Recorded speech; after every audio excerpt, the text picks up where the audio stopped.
everyone, welcome back to the Strategica channel. My name is Lerato Skansi Fuma. I know that is a mouthful.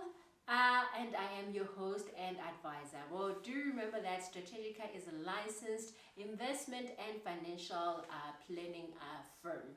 So today we decided to bring a bit of light, or to shed a bit of light on retirement planning, and in particular the different types of retirement funds that are at your disposal in order to help you to save for your retirement.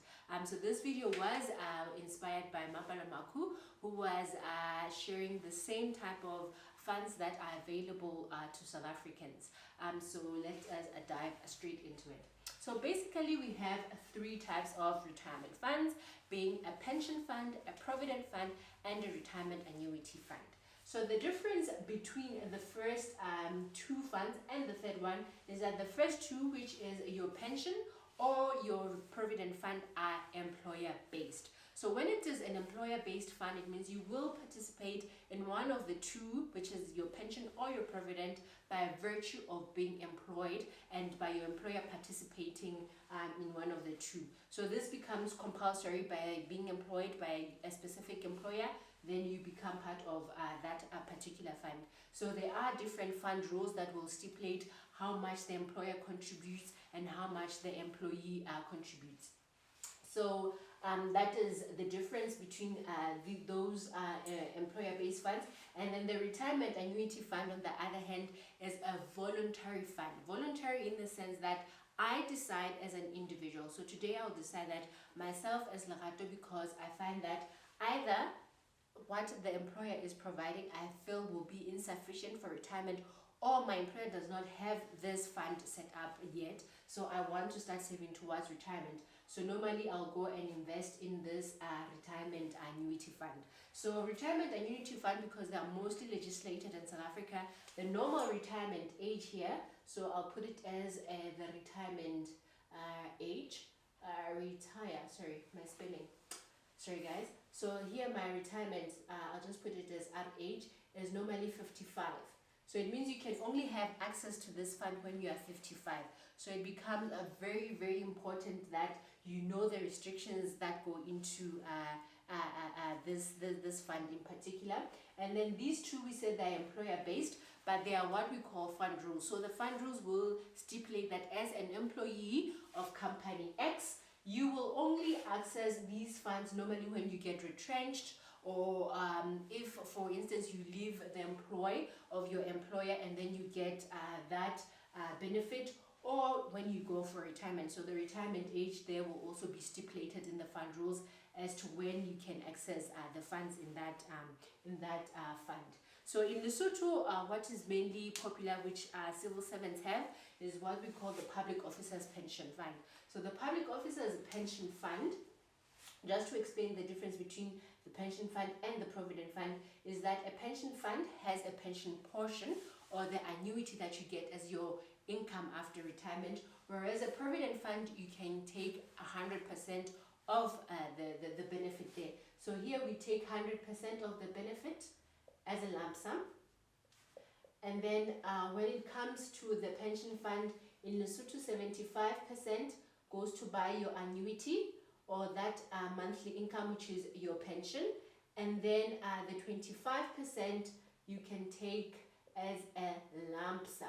So that is the main difference between the two. Pension fund, a certain portion you get to take as a pension, and the other one you take as a lump sum, whereas a provident fund, you get your retirement benefit as a cash lump sum. So do note that when you receive that lump sum, the lump sum is subject to what? Tax. So we know that the taxman likes to dip their hands into our money.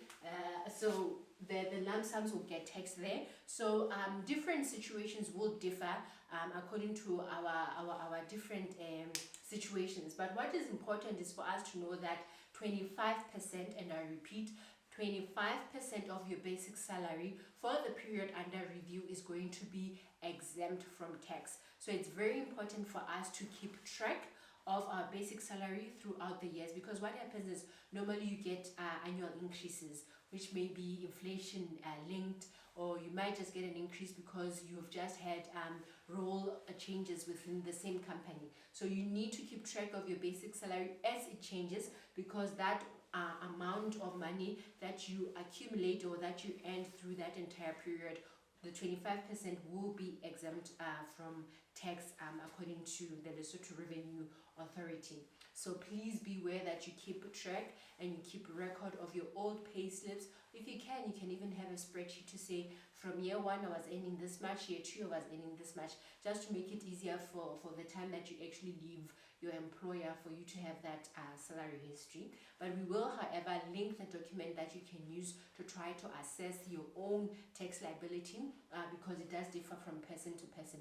We won't go too much into that, but that is what you can use to try to get a rough idea as to how much tax you will be paying on the lump sum that you get. So we did say under the provident fund it is 100% in cash. With the pension fund it's only 25% in cash, and the 75% buys an annuity or pension.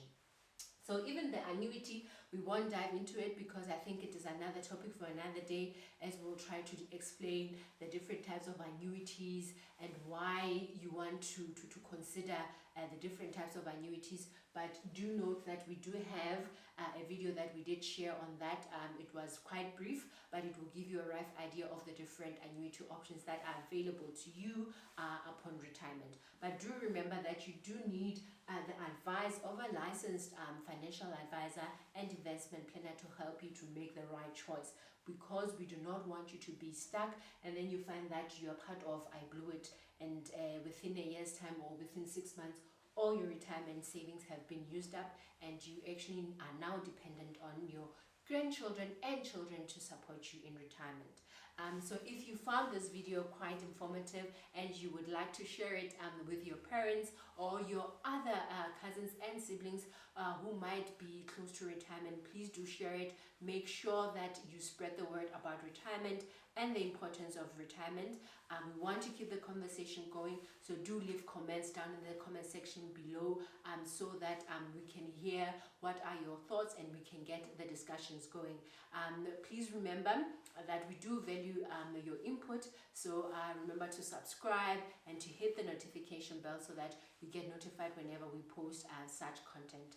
But we thank you for watching, and we see you again in our another episode next week. Thanks for watching, and bye.